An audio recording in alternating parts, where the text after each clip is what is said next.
তোমরা কি জানো একটা ঘটনা? এক রানীর নাড়ি ভুড়ি বার করে খেয়ে নেয়। এটা আসলে সত্য ঘটনা। পৌরাণিক কাহিনীর প্রাচীনতম অধ্যায়গুলোর মধ্যে পেরিয়েছে মানে এই ঘটনাটি এক অসাধারণ, যেটা শক্তির পরিচয় দেয়, মাতৃত্বের। বহুকাল আগে যখন রাজা বল্লন জানতে পারলেন তার সন্তানের দ্বারা মৃত্যু হবে তার, তখন তিনি ভেবেছিলেন সে সন্তানকে জন্মাতেই দেবে না, তার আগে তাকে মেরে ফেলবেন। প্রসবের মুহূর্তে যখন রানী তীব্র যন্ত্রণায় কাতর, তখন এক ধাত্রীর বেশে স্বয়ং দেবী এসে আবির্ভূত হন। যখন সন্তান সুস্থভাবে জন্ম নেয়, তার কাছে এই কথাটাই যায়। কাছে কথাটি যাওয়া মাত্রই সে তৎক্ষণাৎ দেরি না করে রানীর কক্ষে ঢুকে পড়ে।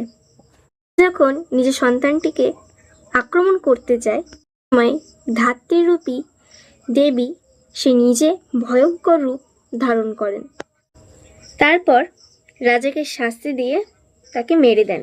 কিন্তু এখনো সেই ওইখানেই প্রশ্ন, এই নাড়ি বুড়ি বার করা। এবারই হবে মূল ঘটনা। রানী এসব দেখে না সহ্য করতে পেরে তিনি তার মুখ খুলে বলেন, আমার স্বামীকে মেরে দিলে আমার স্বামীর কি দোষ ছিল? তো কোনো অপরাধ করেনি, তা সে তুমি করলে কেন? তুমি কে? দেবী আরো ভয়ঙ্কর রূপ নিয়ে কে তার কোলে বসিয়ে তার পেট থেকে নাড়ি বুড়ি বার করে খেতে শুরু করলো এবং এক হাতে তার সন্তানকে রেখে দিল। মূর্তিটি আছে পেরিয়েছে আনমানের একটা মূর্তি। গল্পটি অসাধারণ আর মাতৃত্বের প্রতীক। যাদের যাদের ভালো লেগেছে তারা কিন্তু একবার বলবে কমেন্টে কেমন হয়েছে।